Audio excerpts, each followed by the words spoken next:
Do you get that? You hear that? Do you get that?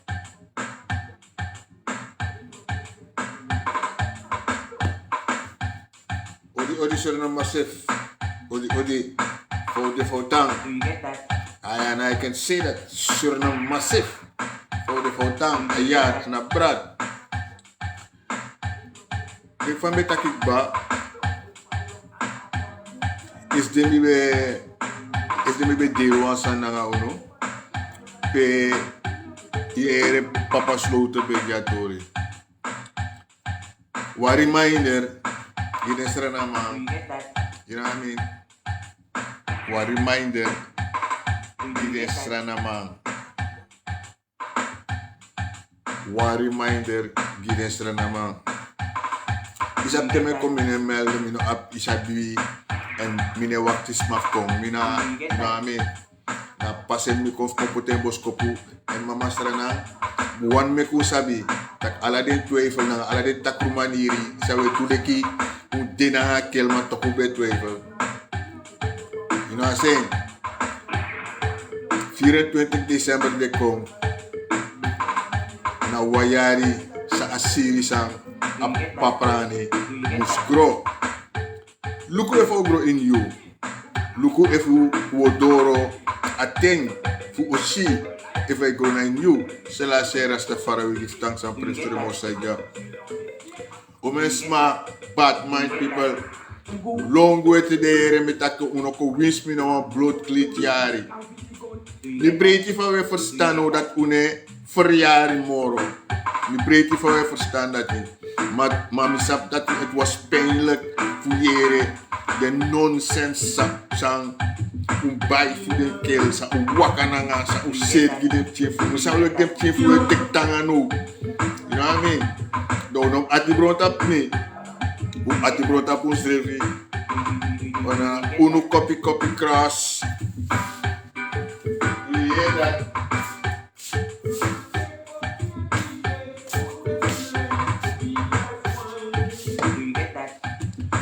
Do you hear that? Do you hear that? Dus unom ati bro tap mi sabi na fame taki na asame taki. Unom ati bro. Umluko na ina spigri. Umluko ina spigri. You know what I mean? Momeko shi sang uno be bribi. Bovorus ma betaki yona omes ma bo dede. If then mafu 8 December dobogwe. Bovorus ma bo dede. You na you Batman, na you takrumaniri, you know. Je zegt het ook, maar je meent het niet. You know. Dat me soort uno van mama Sranang in Rocco. Mama Sranang, me kwam wa Amerikaan, wa chi Amerikaan boy sang kong nang ouders fuko Rocco. You know what I mean? In unkondre, amana si aladen sani. En amanat be waka ook toe na volgens a passief ama pa leki na bouta fokop. Want ama pa na contra bouta ma ama srevi na legal. You know. Maar ama stukano. Ama stukano. Do you get that? Do you get that? Media man. Dus dan maat ook ja a verhaal. Amaat ook ja verhaal. Sang.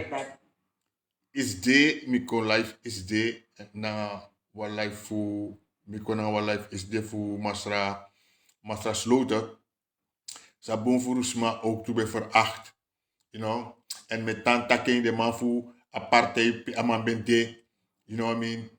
Sabi if the man that no repent, you know, samit papa sloten kamit you tamara wis fay opoy mo foti de ya NDP samit papa sloten kamit you tamara omdat you know een poten street.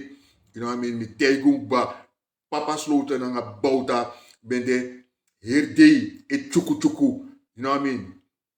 Papa sloten nga bouta na herde de be chuku chuku. De trama di be chuku chuku nga bouta mine spanga de manati. Me tegung tak papa sloten nga bouta be chuku chuku. De sansang be grieven bouta de dama gwe de dama haren futupuru. You know what I mean? De damare futu puru go na busi da papa sloten kombi spoti ala den sani sang kan broka partij en sang e grief akel. Da ala funu Japanese, Hindustani, Ingi, Snesi, Blakaman, ina partij u jompota papa sloten. De jompota papa sloten dat want ik jompota masra bauta. You know what I'm saying? Lucas ref na speakery. Maar vandaag moet me ku yere, moet me ku shi. You know, moet me ku shi dat hij na libidisi. Ano you actief geboren Hindustani. Ano you actief geboren Ingi. Ano you actief geboren Snesi. Ano you actief geboren noem maar op. Ano you actief noem maar op voor geboren zo. Dan dat wat taki alafunu na wang. Dan sanobungi sloten no kan bungi adin. No kan bungi babagwaldin. No kan bungi omdat da you let blakama sange meklik asan bung you na sumana you. You know what I'm saying? 16, you know what I mean? 16, you know what I'm saying? 16. Anyway, moet ik verstaan. Mino tong silanga, want misdrevi, you know, things. Before we begin, this episode discusses Operation Red Christmas, a military offensive that happened in December 1981. Red Christmas. The episode includes references to violence, including sexual violence against civilians. For the most graphic material, I'm going to refer you to our primary source documents back on Substack, rather than describing them in great detail here, which may risk this video getting taken down. These subjects are important historical matters. They also contain very disturbing content. The documentation, including the testimony from the survivors, can be found on Substack, and the link to those is all below. 1981. 3 crises, 3 continents, 1 system being tested in real time. In Rome, Italy, U.S. Brigadier General James Dozier is locked in a cage. Red Brigade terrorists had kidnapped him this morning. At the White House, Lieutenant Colonel Oliver North is working all the phones. He's calling Italian police, he's calling the Pentagon, the CIA, but he's also calling Texas billionaire H. Ross Perot. He's asking Perot if he will help him by personally wiring $500,000 into an Italian bank account for a private ransom attempt. In Nicaragua, something brutal is unfolding. The Missouri Contra forces are 3 days into what they're calling Operation Red Christmas. They've killed 7 Sandinista soldiers in the village of San Carlos. In 11 days, they'll capture a mosquito doctor named Myrna Cunningham. What they'll do to her, what they'll tell her while they're doing it, will expose the direct connection between the CIA's training camp and the atrocities going on the ground. The goal isn't just terror, it's territory. Grab enough land to declare new government and then trigger direct U.S. military action. And in Paramaribo, Suriname, men with cameras are photographing Mensen, ik ga jullie dit laten zien vanaf het begin zoals het nu is eigenlijk. De voorpagina is het, dus de eerste stuk is het opbouw van het werk van de CIA. En wij, Surinamers, hebben geen benul wat dat betekent en wat dat voor ons tot nu toe heeft dit ons in onze greep. Tot nu toe. But just listen. India. They're mapping the routes from the airport to the capital. They're checking out communication towers and power stations and government buildings. When the locals ask them what they're doing, they just smile and they point to the binoculars. We're bird watchers, they say, studying tropical species. But they're not bird watchers. They're scouts from the Joint Special Operations Command, the JSOC. They're military units specifically created to handle terrorist threats. December 17th, 1981 is the day when the Reagan administration's crisis response system went live across 3 continents all at once. They were testing a new type of warfare, and Suriname was up next.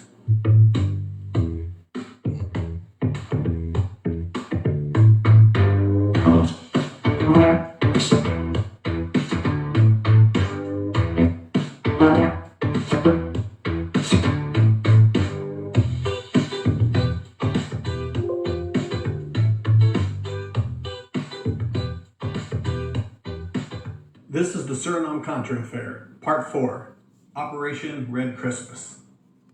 My name is Matthew Smith, and I grew up in Suriname, just next door to the dictator that this story is about.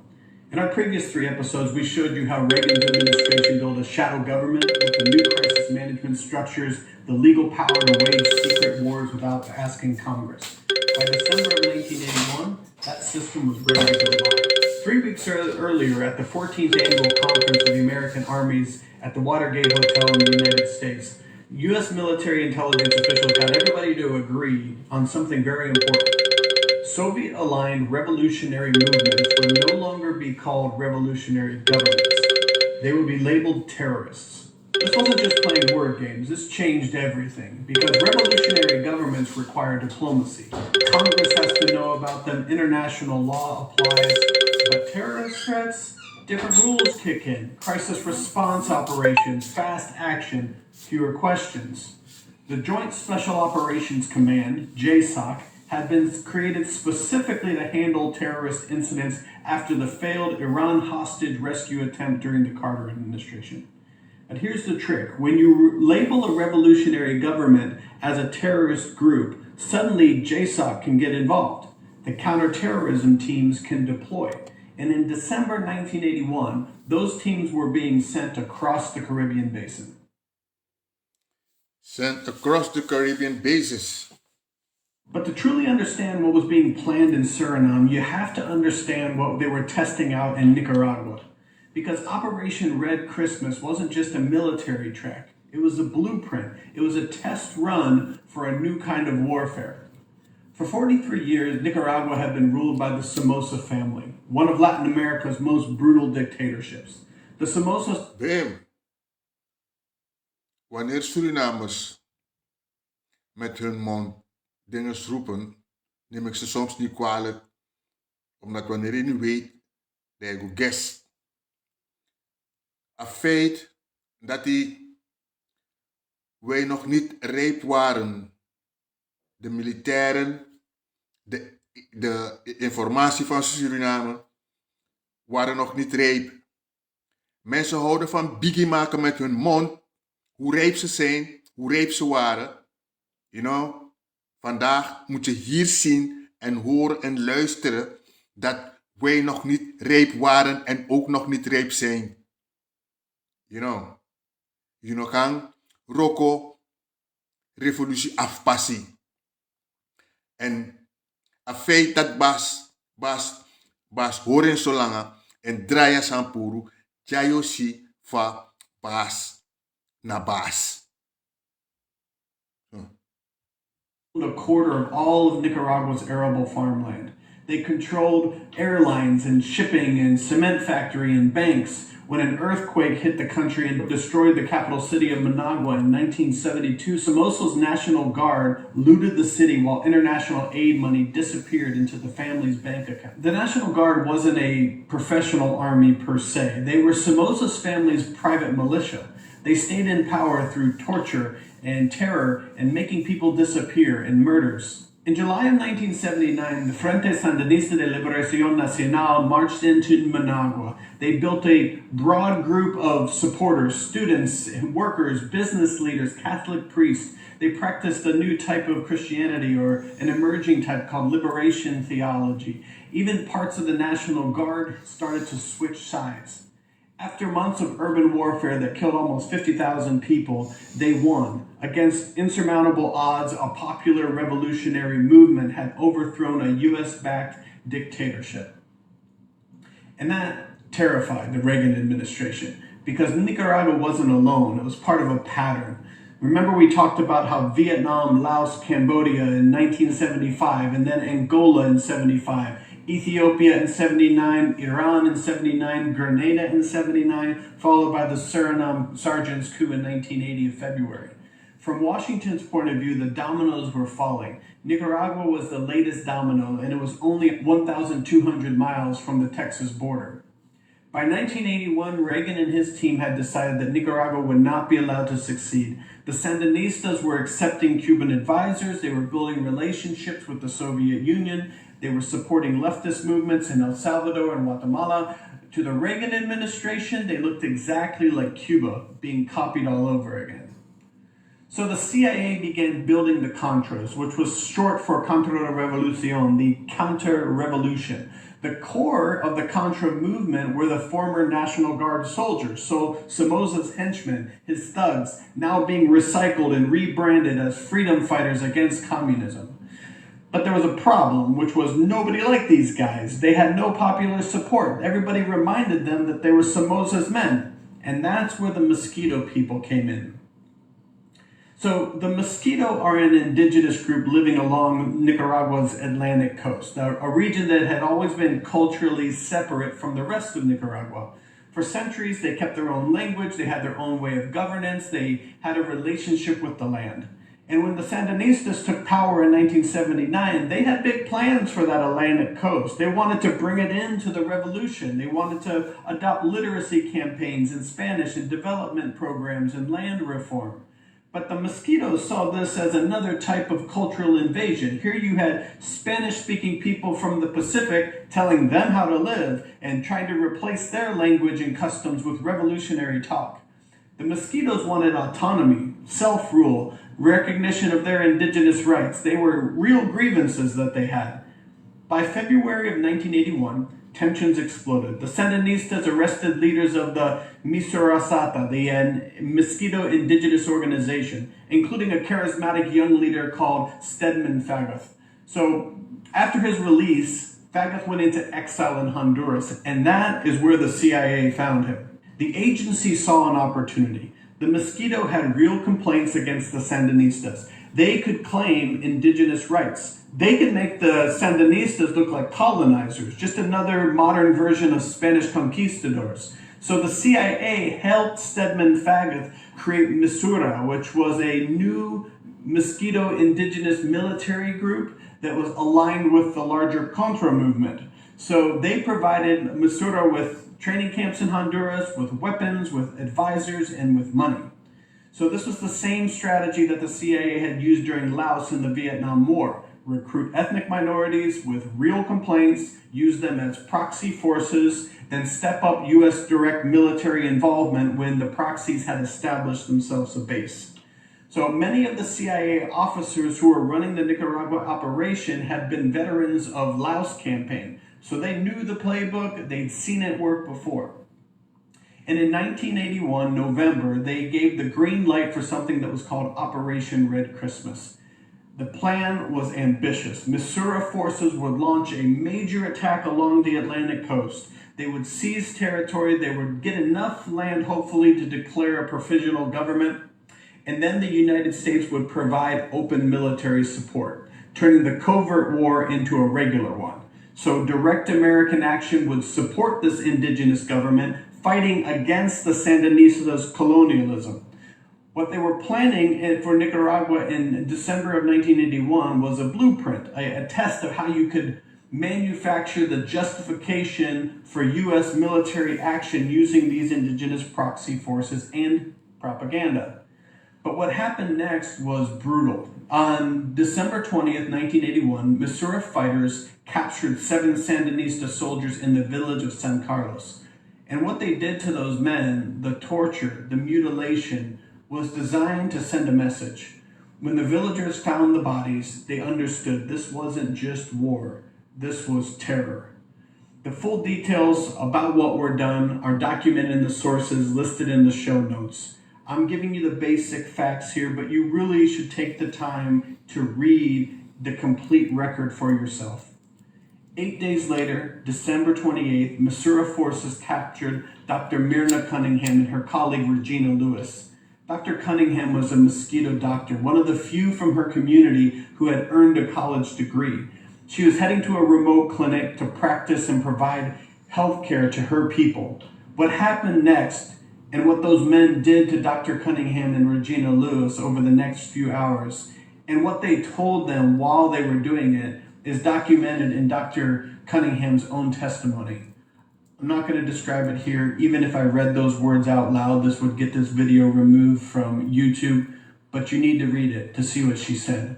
Because over the years, Dr. Cunningham testified about exactly what her attackers told her during those hours, how they bragged about having American training in camps deep in Honduras, how they showed her American cigarettes and American food and rations as proof of their backing, how they chanted Christian slogans, Christ yesterday, Christ today, Christ tomorrow, while assaulting her. They wanted her to know, we have American support. We can do whatever we want. And they told her they were going to kill her and leave her body as an example of other people who work with the Nicaraguan government. Her testimony is in Holly Sklar's Washington War on Nicaragua, pages 102 to 103, and it's linked in the show notes on Substack. It's difficult to read, but it's necessary to understand Operation Red Christmas, what it actually was, and what was being done in the name of freedom and Christianity. Now, that 2-month attack failed to grab enough territory for a provisional government, but it did accomplish something else. It provoked a harsh response from the Sandinista government. And in January 1982, the Sandinista government forcibly relocated 8,500 Mosquito and Sumo people away from the Rio Coco war zone. They forced 42 northern border communities to evacuate, making people walk 60 kilometers into resettlement camps in the interior called Sabapri. These relocations were brutal. About 12,000 Mosquito fled to Honduras rather than go. The International Commission of Human Rights would later find evidence of arrests and prisoners held without anyone knowing they were there, torture, disappearance, hundreds of Mosquito. And the Reagan administration seized upon this opportunity, upon this crisis, as they say, let no good crisis go to waste, and they grabbed it and used it as propaganda gold. So Secretary of State Alexander Haig, he went on television, he accused the Sandinistas of committing genocide against the Mosquito people. UN Ambassador Jean Kirkpatrick showed photographs at the United Nations, images of bodies and mass graves and violence against indigenous people. But there was one problem. The photographs weren't from 1982. They were from 1978. A French magazine that showed a massacre committed by the Somoza dictatorship that the Sandinistas had overthrown. The Reagan administration had manufactured a genocide accusation using fake evidence. But it works. Mosquito leaders who had originally supported the Sandinistas, like Teofilo Archibald, whose fingernails were pulled out during detention, he now toured the United States begging for support. Quote, without U.S. help, we will not survive. We will all be dead. American newspapers ran with the story about Sandinista atrocities. Congress heard testimony from indigenous people, and the story shifted. The Contras weren't right-wing terrorists. They were freedom fighters, protecting indigenous people from communist oppression. So here's how the operation works. Step 1, you launch brutal proxy attacks designed to provoke government response. Step 2, when the government responds, harshly document it. Step 3, exploit that response with propaganda, manufacturing justification for action. And finally, step 4, use the manufactured crisis to build support for open military action. This propaganda campaign would continue for years. By 1986, more than 10,000 additional Mosquito would flee to Honduras. The Inter-American Commission on Human Rights would investigate and confirm serious allegations by Sandinista government, forced location, harsh treatments, and disappearances. I'm not trying to paint this as a black and white thing where it was one good side and one bad side. This is a very complicated political matter, but the abuses were real. The suffering was real. The indigenous people were caught between two empires, neither of them seeming to care about their freedom. But the crisis had been deliberately provoked, then systematically exploited. Operation Red Christmas wasn't just a code name, it was a method. And within months, that same Red Christmas would surface again in a place most Americans wouldn't be able to find on a map. But first, they had to prove that the method worked.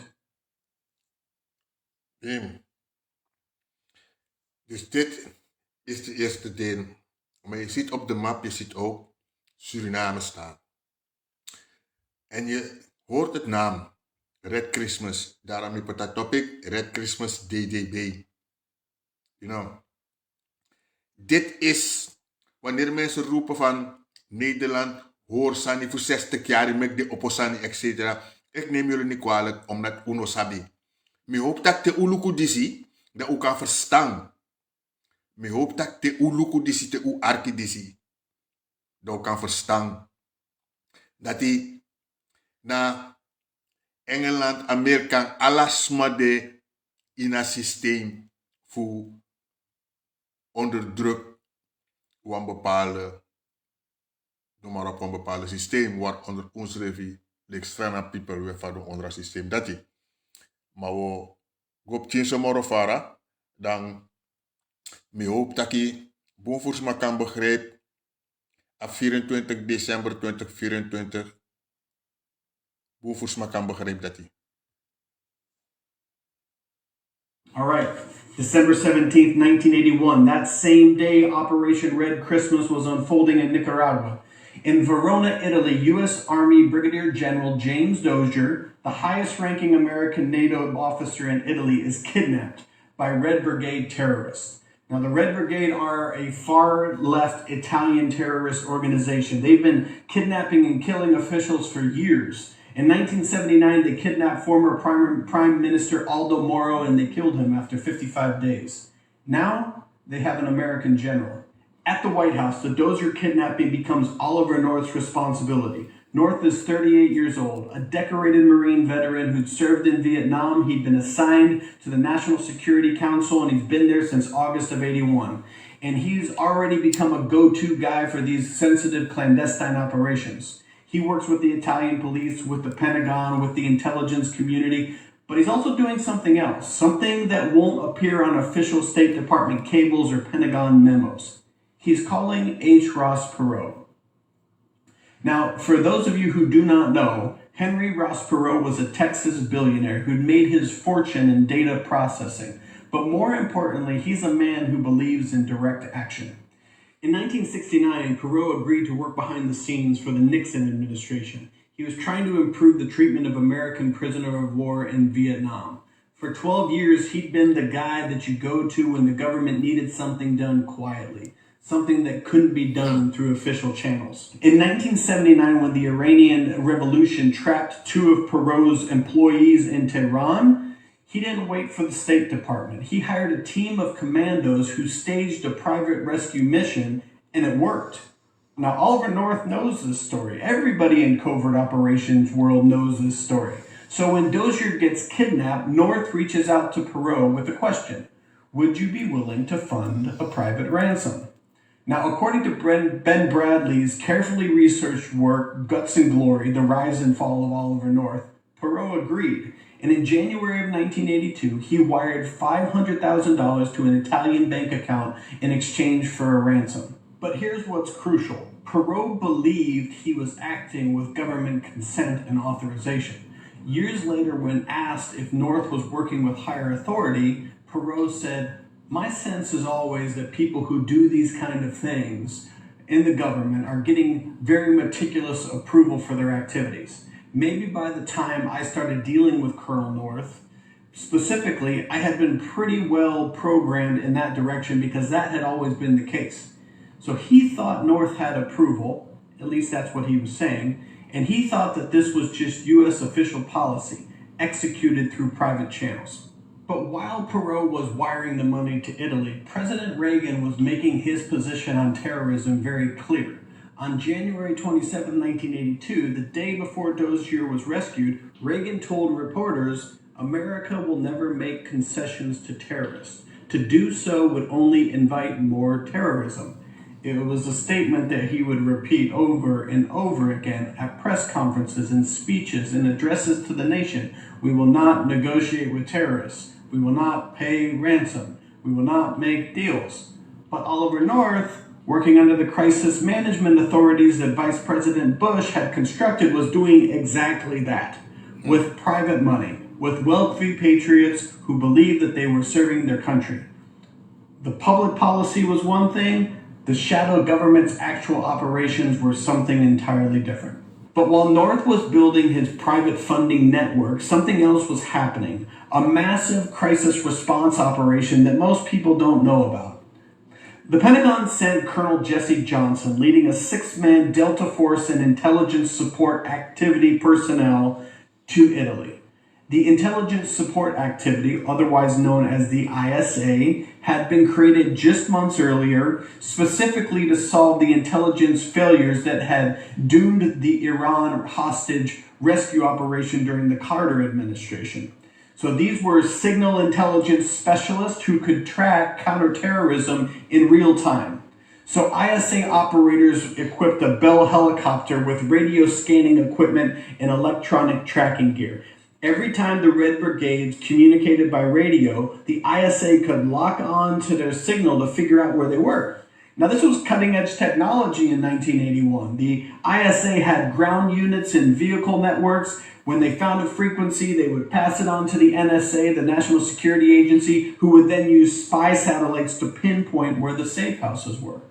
One safe house after another got mapped. One Red Brigade member after another was arrested. And on January 28, 1982, Italian police found Dozier's location in Padua and staged a dramatic rescue. 10 members of Italy's elite crisis response unit raided the apartment. They found Dozier in a tent.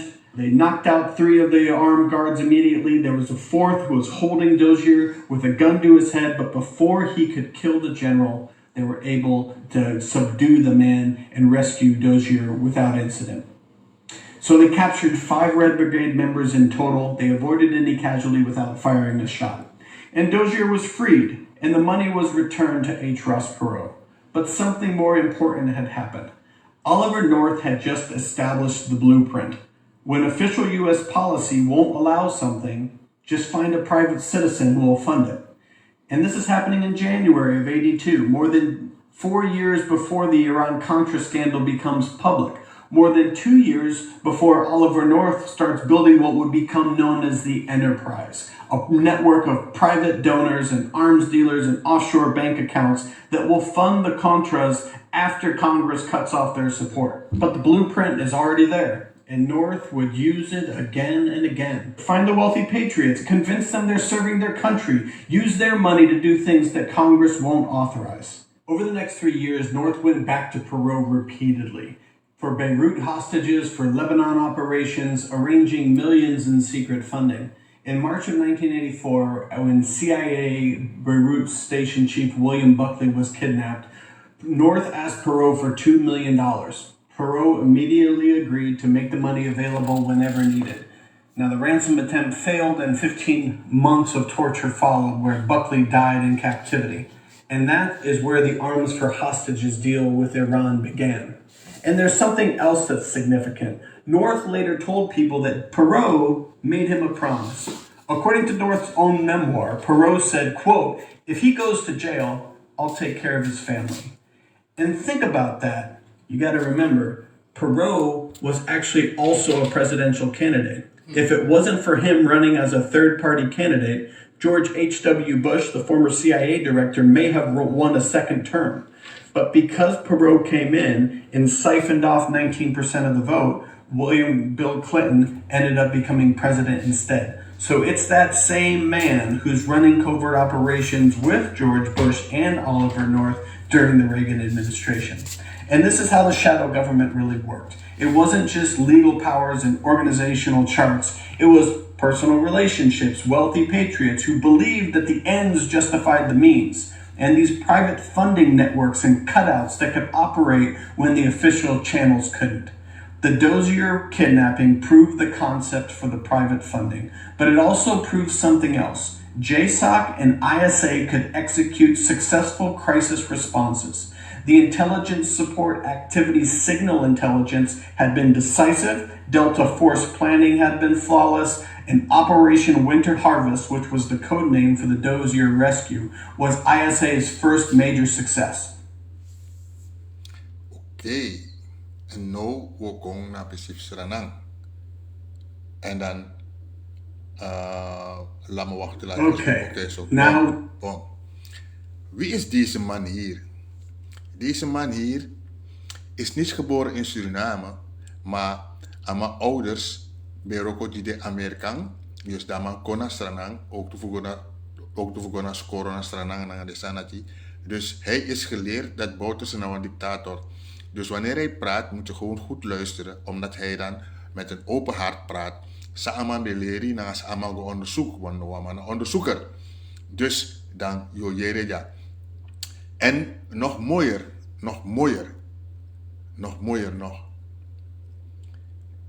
Je jere van de man karatori. Je jere van de man karatori en je moest lukken a datum sabas.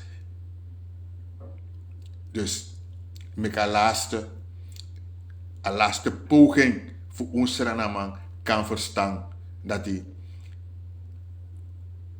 om 4 kerstmorgen, om fit voor kondre, om united strevi, dan voor gaman a grani, om ons viri a deva man, want dat dan pas ongeboren voor sabi dat de nonsense na sa de man is doe en de smaf unu de redimusu die de 8 december yo na chepoti de no be sabi dat hij de begoro kan dibri dan no de yere fa a dibri o pour den pere na doro dat dibri ba pour den pere na doro dan bas bouta de na winisei na dat meki de man no fal unu an moro jayo yere na egi yesi. To the part that you've all been waiting for. According to Sean Naylor's book, Relentless Strike, which is the secret history of the Joint Special Operations Command, JSOC reconnaissance teams conducted covert surveys of Suriname from late 1981 into 1983. These were not random intelligence officers. They were the same elite crisis response units that had proven their capability in Italy. They were JSOC's covert operators, and let me tell you who they were. So you start with Det 1 MECOS. Now that stands for Detachment 1 Mission Airlift Command Operations Staff. It was an Air Force Special Operations unit. Their official role was air traffic control for special operations. Their real role was secret reconnaissance. In late 1981 and early 1982, Det 1 MECOS operatives infiltrated Suriname undercover. According to a JSOC official quoted by Naylor, they went down to Suriname and surveyed all the airfields under the guise that they were birdwatchers. The official added, quote, "We had lots of guys go down there. It's easy to get people in and out." Now imagine the scene for a second. Paramaribo, hot and humid. Locals see these American men sweating in their khaki vests. Bim. Dus dit toemanisi na echte intel. Dit toemanisi na echte intel. Dat de man is kona insra na lukupe demande. You know what I'm saying? Dus dat we bigi we bigu ede, we bigu srevi, maar une roko fudu a juiste samus do, omdat die wabi corrupt nee nu ede, don no man do a buroko. Dis na echte intel ja. Dem luku fa den smaf unu e reageer. You know.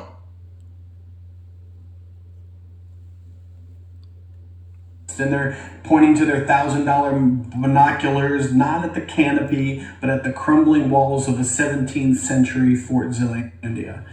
They're meticulously noting guard rotations in a notebook, meant for tracking macaw sightings. The birdwatcher cover was as brilliant as it is absurd, because Suriname is an ecological paradise. It's home to 700 different bird species. Many could be found nowhere else on Earth. One of my favorite memories as a child is walking to school every day on these dirt roads flanked by drainage ditches and watching these red scarlet macaws that would perch on the fence post as we would go back and kind of talking to the birds, right? And there was myriad birds just like that I'd never seen before in my life.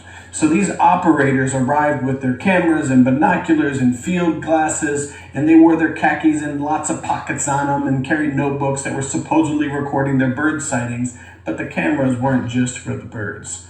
They were photographing Zandere International Airport, its runway lengths, its terminals, its layouts, its fuel storage facilities, everything you're going to need to know if you were planning on seizing it in a combat assault. They were mapping the route from Zandere down to downtown Paramaribo, which I believe, if I'm remembering, Use vere sa me tagda to. Use vere na sa me tagda. Maar is ma fustranam nanga de akde sem vermoorden nanga de disi nanga Holland nanga disi nanga dati de metaki na label ta belle no wa kri kup no bokom. Top. Okay. rides around 54 kilometers through a jungle, past small villages, over bridges, the exact route a rescue force would need to know. But here's what's critical. It wasn't a preparation for a typical type of invasion. JSOC was not the 82nd Airborne Division. They weren't designed for conventional warfare or nation building. JSOC was created specifically for terrorist incidents. So hostage rescues, raids on terrorist compounds, surgical strikes against high-value targets. And after the 14th Conference of the American Armies had relabeled Suriname, revolutionary government, a terrorist organization, Bouterse's regime wasn't just a concerning left-wing government anymore. It was a terrorist organization that could be targeted using crisis response powers. Now, these are the Reagan administration's terms for this government, not mine. By relabeling Bouterse's regime, they had activated Dus hier is aan mij taki. No. Toch? Maar in de eerste live van man, isabi, da man begatori nog een andere manier, maar no man kon kring, na men te you, ano en takso, na Reagan administratie takso. You know what I'm saying? Na Reagan administratie takso. Counterterrorism authorities. And according to Sean Naylor's reporting, JSOC wasn't just gathering intelligence for a potential backup plan, they were developing a full-scale operation. And you should read this book yourself. I'll have a link to this and scan through that. So Delta Force would conduct the initial strike. They would hit multiple targets at once. According to a Pentagon official who was quoted by Naylor, we would have to go into several different locations and bring the expats, the Americans, to the airfield. At the same time, we got to take over the radio and the TV stations and grab the president. And that president is Hank Chenesen. Now, hostage rescues coming from multiple locations, you're seizing... Bim. Ano mitaki era. Ano mitaki. Wandesman no bebri bito. Na label to sa belly, na ladies maf NDP belly, na ladies maf revolution belly. You know? Na ho ne maluku de ma langa ne ma tik de mago kiri. Ho ne maluku de di musu langa. Het kan mij schelen if je familie naar de musu. Het kan mij schelen if je familie naar de musu is dit idee en Tamara. Lek vader de musu laino no so lonta vrouw. Want me aks me eigen af if des maar saptak de naar de musu. You know. Media, your regime removal, all at once. This is a classic crisis response mission planning, not an invasion, not an occupation, surgical strikes against specific targets. So the Army Rangers would seize the airfield at Zandere. Task Force 160, the Army's Special Operations Aviation Unit, the Night Stalkers, would provide helicopter support. And then the heavy forces would arrive, the 82nd Airborne Division and the 101st Airborne Division. By early 1982, we're talking January, February, March here, the JSOC Tactical Command Post and representatives from all units in the operation had moved their training to Hurlburt, Florida for a 6-week exercise to plan the operation. Now, 6 weeks, that's not just weekend drill here. This is a full mission profile rehearsal. According to one account, they simulated a carrier-launched assault. That means helicopters deploying... Dit alles was gepland voor Suriname. Dat tennis maar bij taki, de sma taki. No so kulas 15 sma, mana omen sma oborasi. Dat we oppo mo voor de externe people, omdat uno be bribi, une bribnes ma funo. Mi hoop dat ook aan bribnes ma disi. Want poverus ma fu kontakas hem sanikba. Indirect bank, na tapastrati, na in vergadering, boomvoersma, maar Je breed well. Je breed well fukam teken put na you edif saptak e migado. Umus feti fu un kondre. Stridef strid unom vrede. 24 december. Bas no ma horen moro de man betak Red Christmas. Toch? Ready Christmas toch? We de bas lip dat gonu. 24 december 2024. Dan moet kufa uno. Sang mi hoop taku un tonto opofu verstaan. Aircraft in the Caribbean flying to Suriname and conducting the operation. So they assigned specific roles down to each unit. Delta Force teams knew their target, Ranger Company knew which airfield to seize, Air Force Special Ops crews knew the flight plans. Everything was planned, everything was rehearsed, and everything was ready. The JSOC senior official quoted in the book was quoted to have recalled, "I thought we were going to war." The same units that had rescued General Dozier in Italy were preparing to conduct a crisis response operation in Suriname. The blueprint was proven, the capabilities were demonstrated, the plan was rehearsed, everything was ready, and all they needed was a trigger event.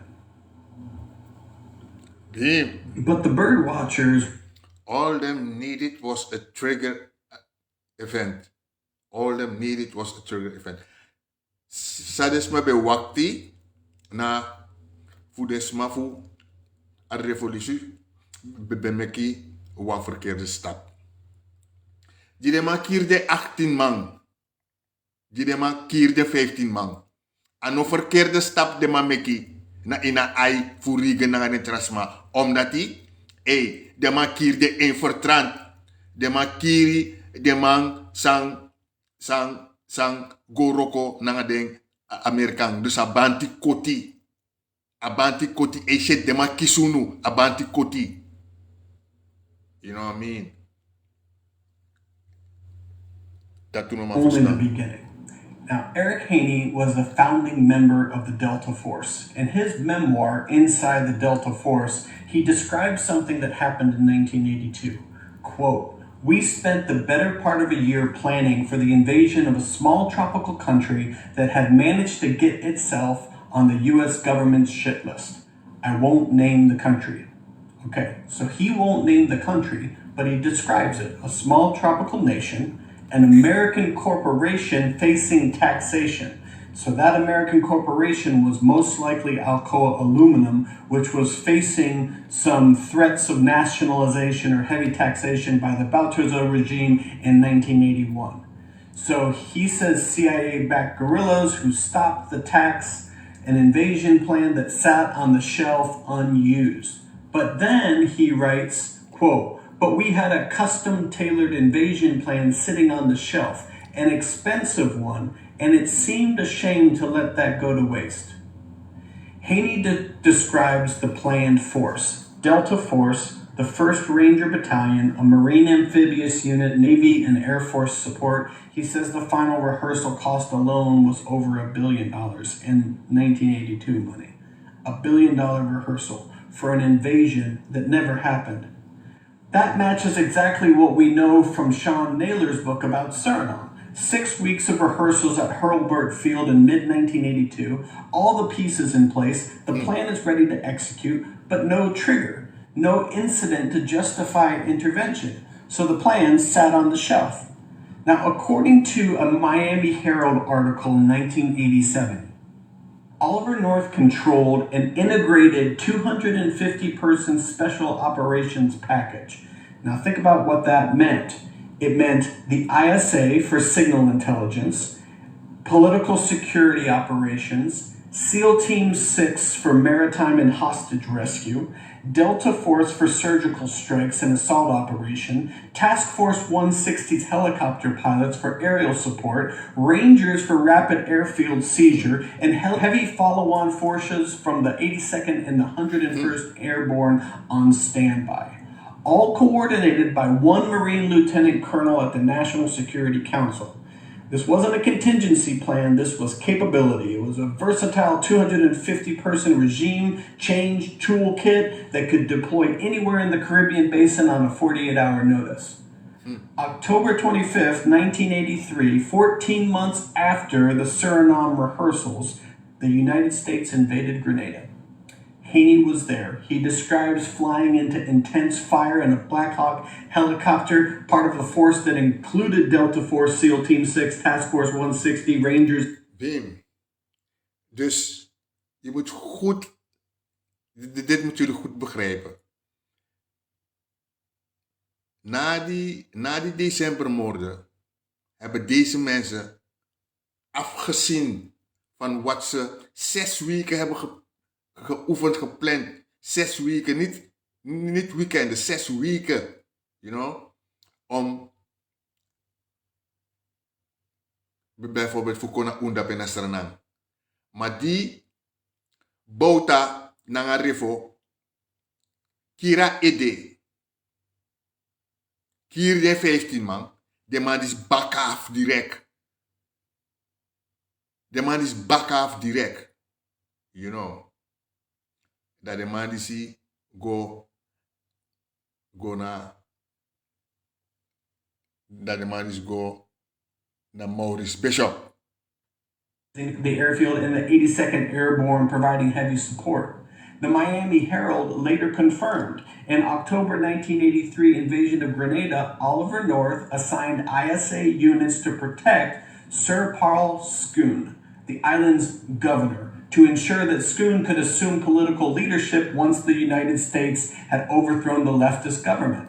That's the Suriname plan. Simultaneous strikes, secure the political leadership, seize the airport, deploy heavy forces, and frame it as a rescue operation. They designed it for Suriname, they rehearsed it at Hurlburt Field, they refined it through the reconnaissance mission, and when Suriname didn't provide the trigger, they executed the same plan in Grenada.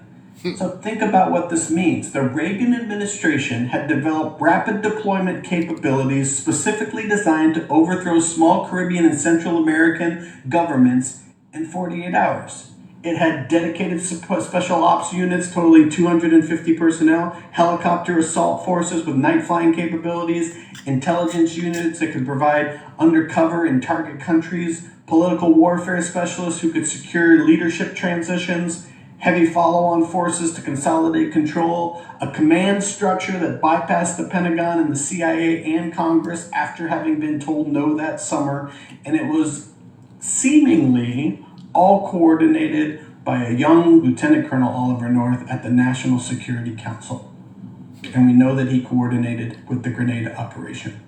Suriname was the development lab, the place where they mapped the targets, rehearsed the operation, and refined the techniques. Grenada was the proof of concept, the successful execution that validated the capability. Nicaragua became the ongoing application for covert operations, helicopter assaults, political warfare, all using the same units and the same methods. 250 people, one coordinator, multiple countries, one blueprint. The birdwatchers in Suriname were not just gathering intelligence. They were a reconnaissance team for a standing regime change force that the White House could deploy at will. And that force was ready, rehearsed, and waiting. And all they were looking for was an incident that would justify using it. Now, Haney's memoir ends his Grenada chapter in this way. America, quote, declared a great victory and felt good about herself again. But he never names the country where they rehearsed that victory first. The small tropical nation where they'd spent a year planning. The place where the custom-tailored invasion plans developed.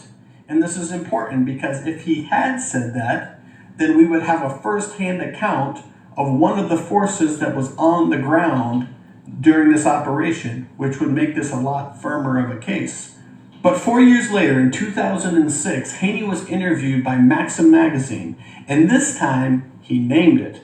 He said, quote, "We had actually been training to invade Suriname, but a CIA coup succeeded there, and we used the same plan on Grenada." There it is, from a founding member of Delta Force in his own words. They trained to invade Suriname. They rehearsed the operation, they had the plan ready, But, quote, after a CIA coup succeeded there, after the December murders, after the destabilization, after the political warfare operations, they didn't need to invade anymore. So they took that same plan, the one they spent a year developing, the one that they rehearsed at Hurlburt Field and for 6 weeks, the billion-dollar invasion plan, and they used it in Grenada instead.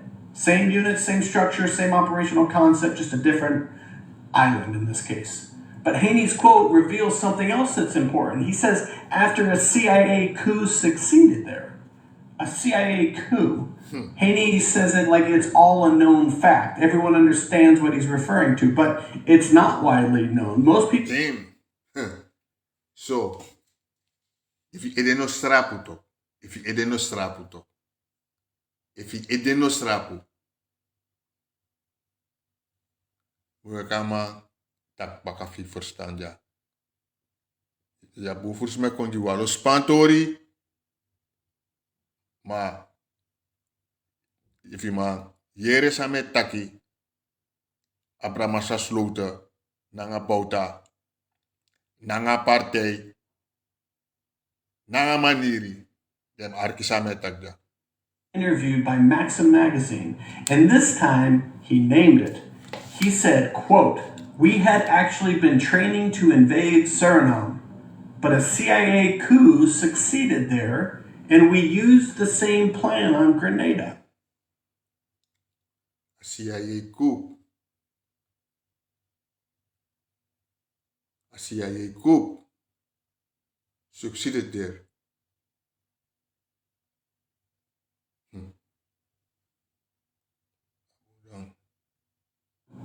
There it is. From a founding member of Delta Force, in his own words. They trained to invade Suriname. They rehearsed the operation. They had the plan ready. But, quote, after a CIA coup succeeded there, after the December murders, after the destabilization, after the political warfare operations, they didn't need to invade anymore.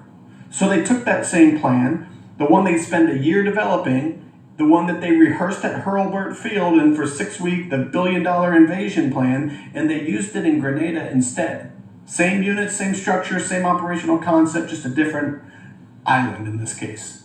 But Haney's quote reveals something else that's important. He says, after a CIA coup succeeded there, a CIA coup. Haney says it like it's all a known fact. Everyone understands what he's referring to, but it's not widely known. Most people have never heard of this story. So what's he talking about? What happened in Suriname that made a full-scale JSOC invasion unnecessary?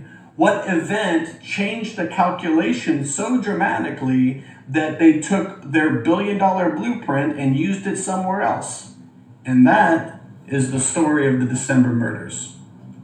Now, we'll get back to that. We're going to work our way to the December murders. But in January 1982, we still have a lot more story to tell. Because just weeks after the December 17th convergence, just days after the Dozier rescue proved the private funding model, 2 American operatives arrived at the U.S. Embassy in Paramaribo. And they weren't coming to do diplomacy. They were coming to find Surinamese that were willing to fight. Remember NSDD 17. We need indigenous forces. We need to make this look like a local operation. You know, dat met me actie dat je penis maar de penede, de penis maar de samsa eigenlijk. Omdat die wil dema ni sampara no siri fasiri dema is pat no mono mindri, is pat no mono mindri, you know. En dan de man sabi wie ze nodig hebben. Ze weten wie ze nodig hebben. You know.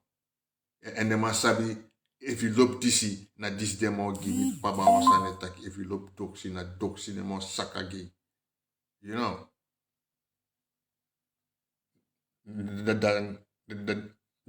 Dan soms, wanneer ik bepaalde mensen hoor praten, dan misschien van des me want jopa des ma tapu, dan ben ik boy, sa do des maf medisi jong.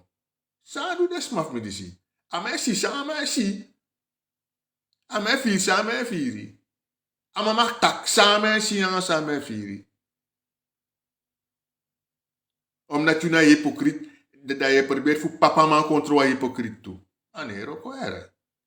Anero ko mama stra nou wipu no tak amandisi, aman kwa scoren na strana na lagere school, aman sja revolutie gebeuren, etc. You know, en van huis uit, de man wil leren, maar de semsansa de man leren you. Mama go stuka, daman, e opatori no. 5-4. What these men set in motion would end with 15 men executed in a fortress courtyard, an entire country traumatized, and a blueprint proven. Now, let me show you how we know all this, okay? Just as a recap, because this operation is still classified and the files are sealed. I've got multiple Freedom of Information Act requests in the process, but that can take years, and the government still won't release all these operational details, so we have to find another way.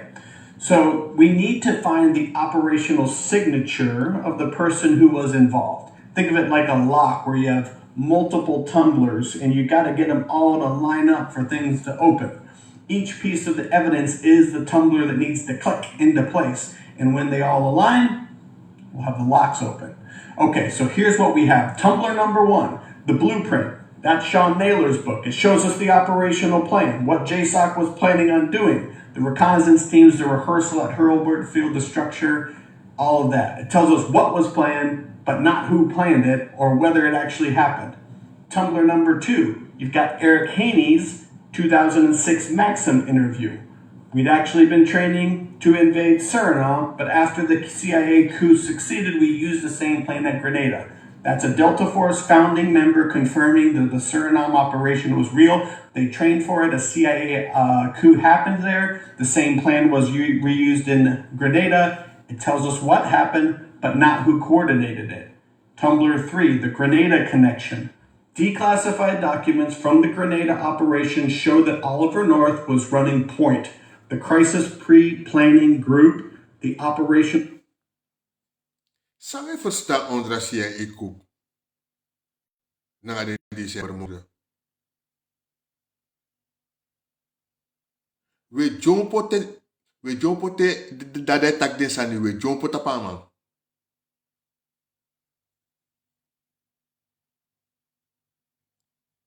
We play sabi man. Operational plan, what JSOC was planning on doing, the reconnaissance teams, the rehearsal at Hurlburt Field, the structure, all of that. It tells us what was planned, but not who planned it or whether it actually happened. What was planned and who planned it and how it was actually happened.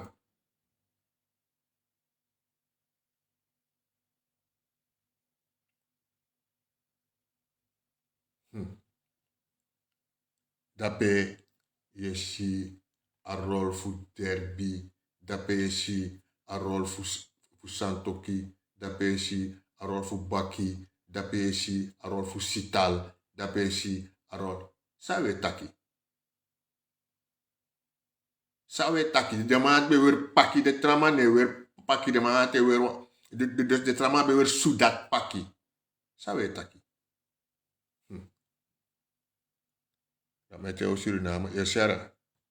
Number 2, you've got Eric Haney's 2006 Maxim interview.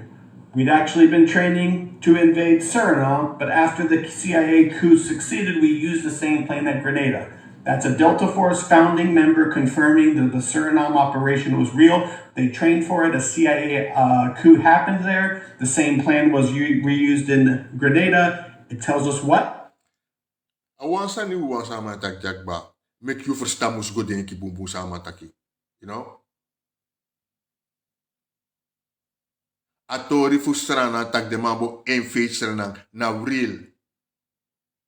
Eset na ala de traman nanga unu se arki.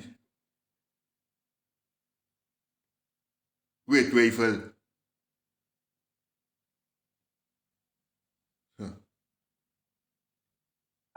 But not who coordinated it. Tumbler 3, the Grenada connection. Declassified documents from the Grenada operation show that Oliver North was running point. The Crisis Pre-Planning Group, the Operational Coordination, Konstantin Menges, North were working together with others. And it tells us who ended up with the blueprints in their hand from Suriname when they executed it in Grenada. But we still need to link that back to Suriname itself. So that is when we get to the Tumblr number 4, the master key. So the Miami Herald article from July 1987, which was published after the Iran-Contra scandal broke, written by investigative reporters who interviewed dozens of participants. It lays it out, blow by blow. Oliver North controlled every single unit that Sean Naylor describes in his book.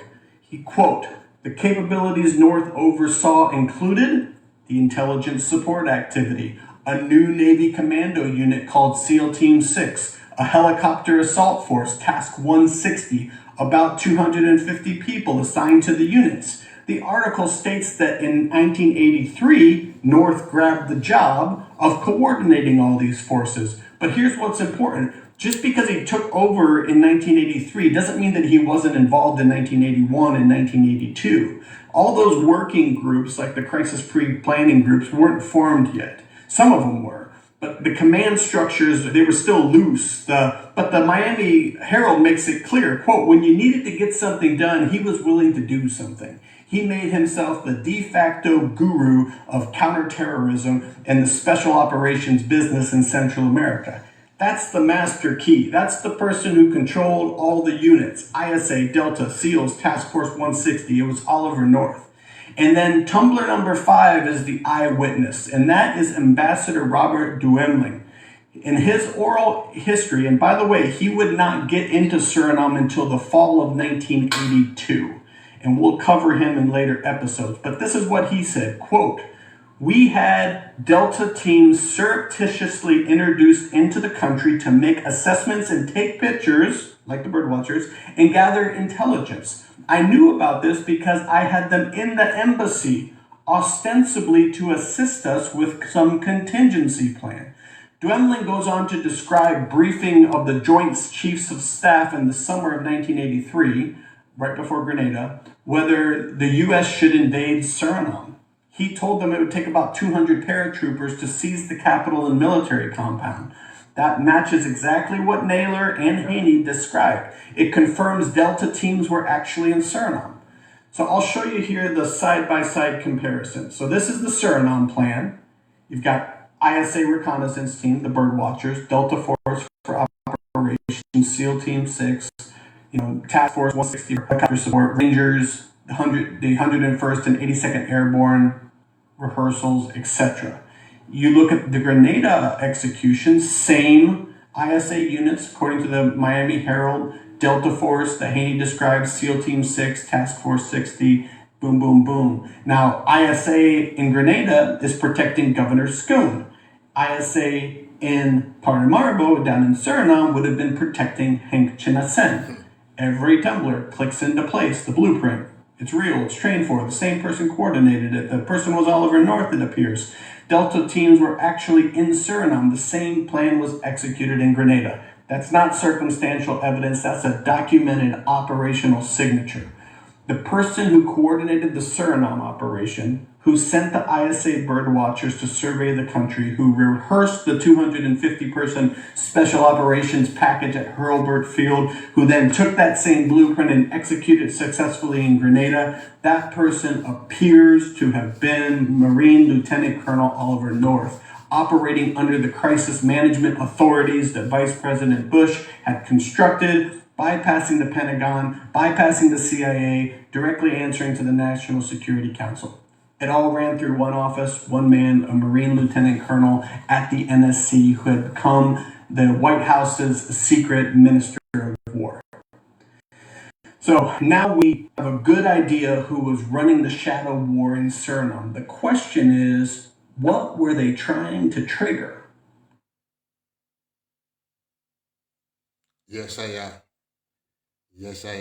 January 4th, 1982, just 2 weeks after Operation Red Christmas had begun, and just a week after Oliver North secured Ross Perot's funding commitment for the ransom over in Italy, President Reagan made it official, signing NSDD-17.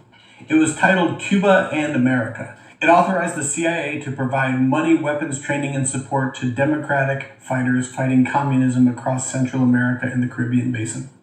Proxy warfare was officially now known as crisis response. Under NSDD 3 and 17, the United States could deploy covert military forces under the banner of counterterrorism, if a terrorist or a humanitarian emergency justified it. The problem is, crises rarely show up on schedule. And when they don't, they have to be manufactured. Operation Red Christmas was the prototype. You exploit ethnic divisions, you exploit state retaliation, you document the violence, and then you invoke the rescue mission. That's what made it legal. That's what made it deniable. And in Nicaragua, the CIA had found their indigenous forces. It was the Mosquito that were backed by Stedman Fagoth. His mission was to seize the territory, hold the ground, and wait for the cavalry, just like the crisis response units that we talked about stationed at Hurlburt Field in Florida. That was the model that NSDD had authorized. Local surrogates on the ground, American command in the shadows. But Suriname didn't have their Stedman Fagoth. They didn't have any face of the democratic resistance to wave the flag and the democratic rescue banner. There was no atrocities that had happened yet, no humanitarian relief that was needed, nothing to activate the emergency powers. The teams were ready, the reconnaissance was done, the legal authorities were signed, but they didn't have that trigger that they needed. And there was one more problem, which was men like Ambassador John Crowley Jr., a Carter-era diplomat. Carter had designated every ambassador on Earth as his own human rights representative in that country. What Reagan had planned would not fall under the category of human rights. Crowley might report covert operations like this to Congress. He would have to be removed first. December 10th, 1981, 7 days before Desi Bouterse stood in front of the Monument of the Revolution and launched the Revolutionary Front, Ambassador John Crowley was terminated from his post. Officially, just a routine rotation of personnel. In reality, clear the field. One less witness before the JSOC operatives are deployed. December 17th, you had the convergence of all the events. In Nicaragua, Red Christmas occurred. In Italy, General Dozier was kidnapped and Oliver North mobilized his private rescue network. And in Paramaribo, Bouterse's new front aligned Suriname with the Cubans and the Sandinistas. The signal was unmistakable, but it wasn't the trigger yet. There was no hostage. So, elke one mooi one, ja. You know. Die mensen gingen roepen, waarom heeft hij die ambassadeur? Ja, clear de bombok liet viel. Clear de viel. En dat ben ik ook toe. Roep te Ishabi Ubegatori voor Goliath. You know what I mean? You know. And David. You know what I mean? Maar even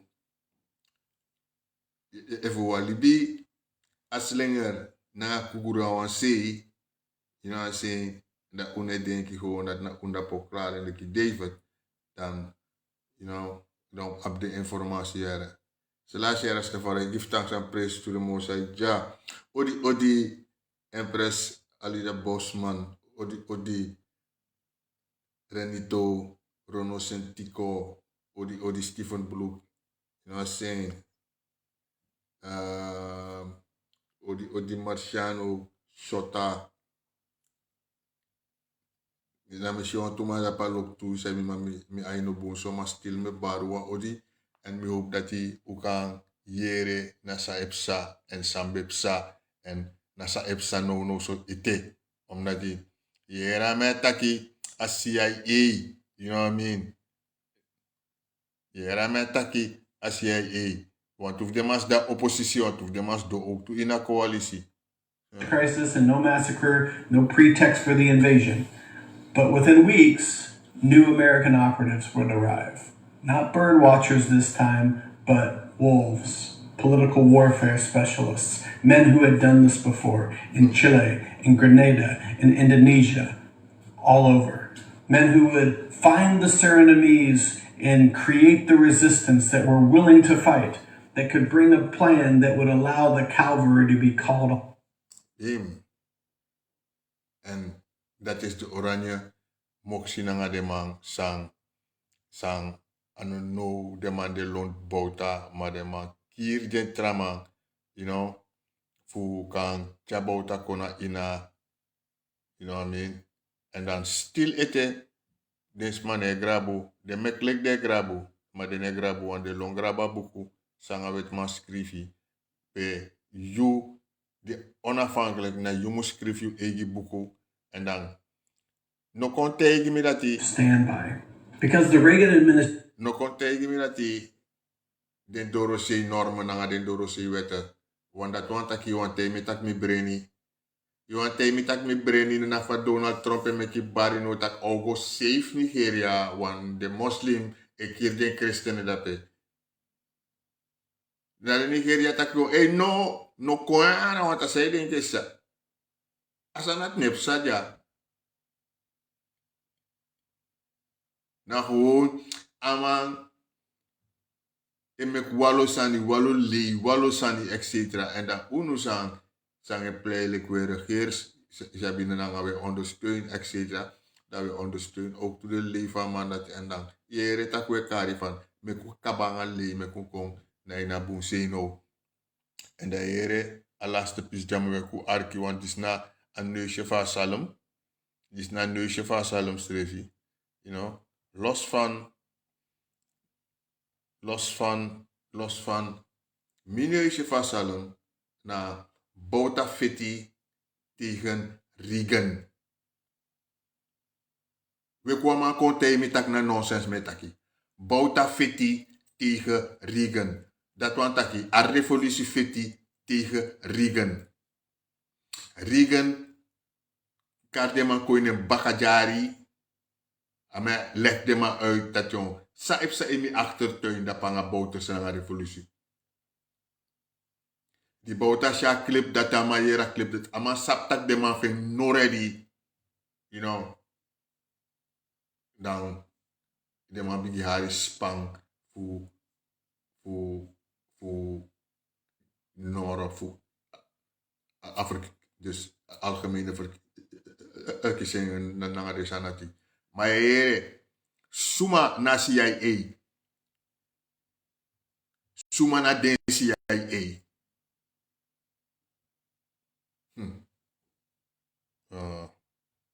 network, and in Paramaribo, Bowders' new front aligned Suriname with the Cubans and the Sandinistas. The signal was unmistakable, but it wasn't the trigger yet. There was no hostage crisis and no massacre, no pretext for the invasion. But within weeks, new American operatives would arrive.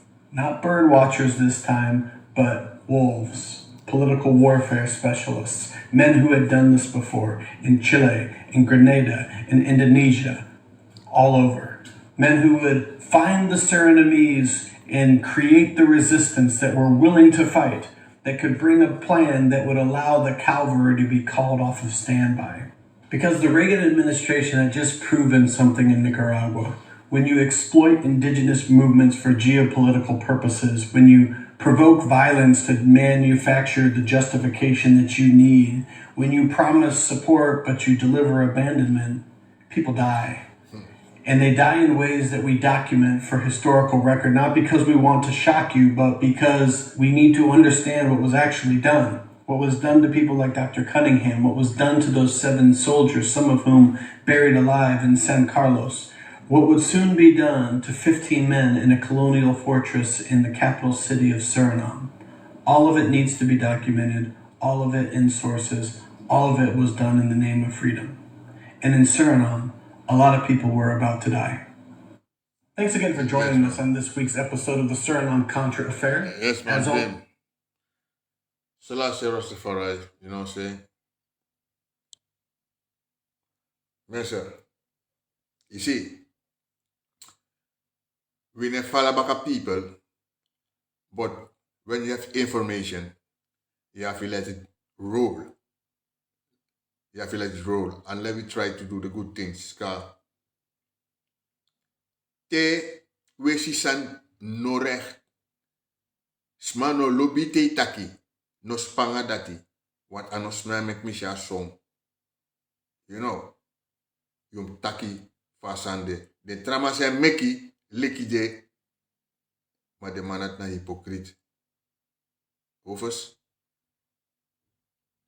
24 december 2024.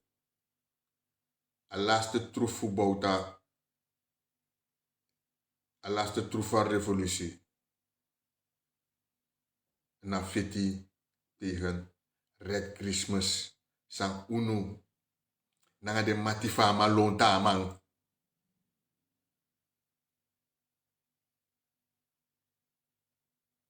Duanga man. De 24. Da ma haar futu. If you machine den belle ete. Voor de man sambe kree.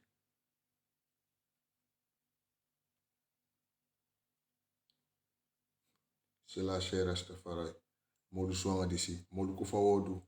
24 seconden. En voor potaak een kerstboom met. Als jij een kerstboom voelt. Sela share Rastafari. Me love you. I'm out.